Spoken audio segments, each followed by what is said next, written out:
कहते हैं कि मौत का डर तो मौत से भी खतरनाक होता है, परंतु हर बार नहीं। कई बार डर हमें मार देता है और कई बार डर हमें बचा भी लेता है। यह व्यक्ति के माइंड पर निर्भर करता है कि वह डर को किस तरह से लेता है। कहते हैं कि मन के हरे हार में मन के जीते जीत। इस संबंध में 3 कहानियाँ आपको प्रेरित कर सकती है। पहली कहानी। कहते हैं कि अमेरिका में एक कैदी को फांसी की सजा दी तो डॉक्टरों ने जजों से कहा कि कैदी पर प्रयोग किया जाए, फांसी के बजाय जहर देकर मारा जाए। ऐसे ही आदेश हुआ।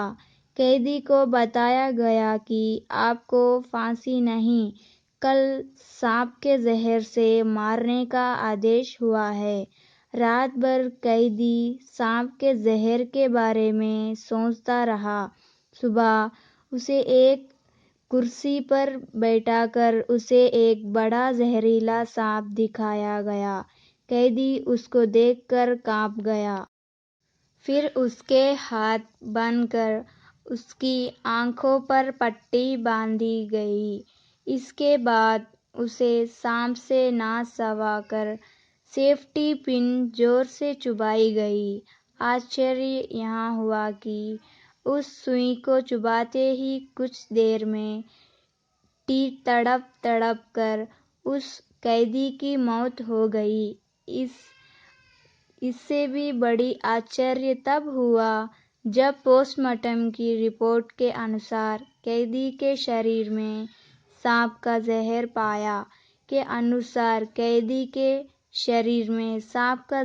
पाया गया। डॉक्टर की टीम ने पुष्टि की इस कैदी की मृत्यु सांप के काटने से हुई है।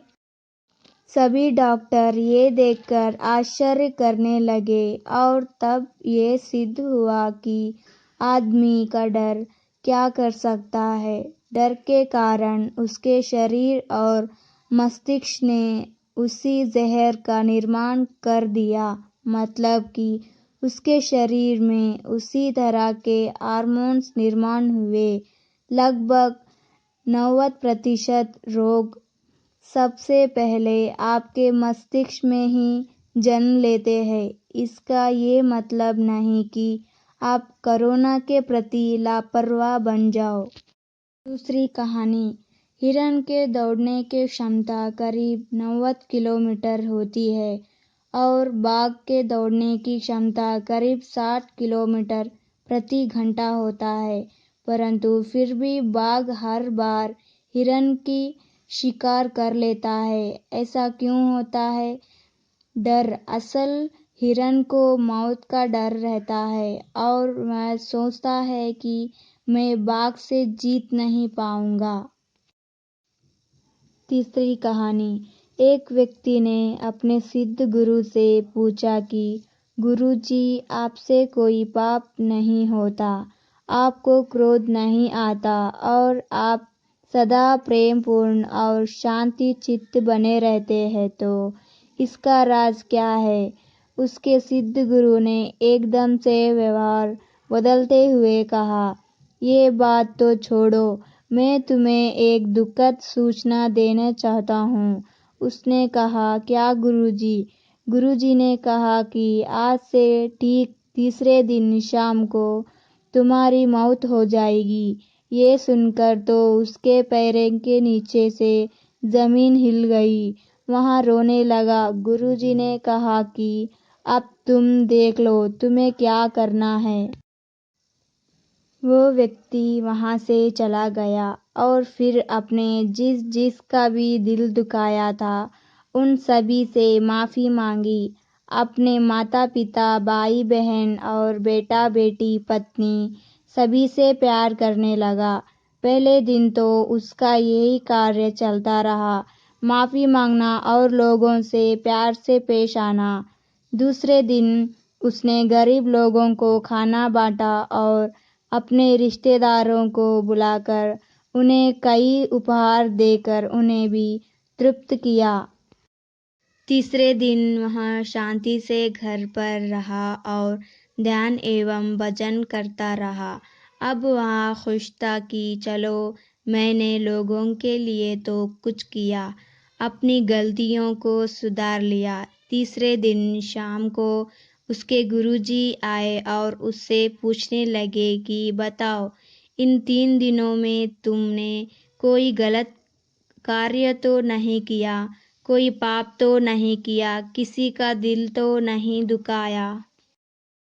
वे कहने लगा, गुरुजी आप कैसी बात करते हैं, मौत सिर पर खड़ी है तो ऐसे में मैं भला क्या किसी के साथ गलत व्यवहार करूँगा। नहीं गुरुजी, आज तीसरे दिन में बहुत शांत हूँ और अब मुझे इस बात का सुकून मिलेगा कि मैंने सभी के लिए कुछ ना कुछ किया और कोई हिसाब किताब बाकी नहीं रखा।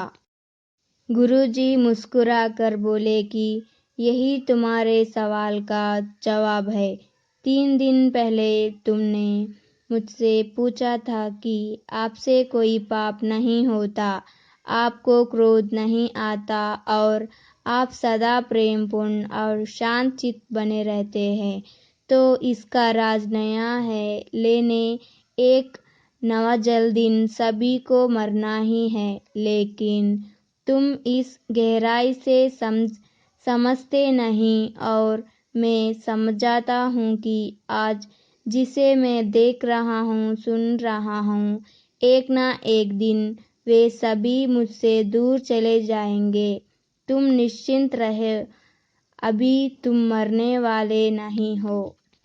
आपको मेरा वीडियो अच्छा लगा हो तो subscribe, share, like and comment ज़रूर कीजिएगा। धन्यवाद।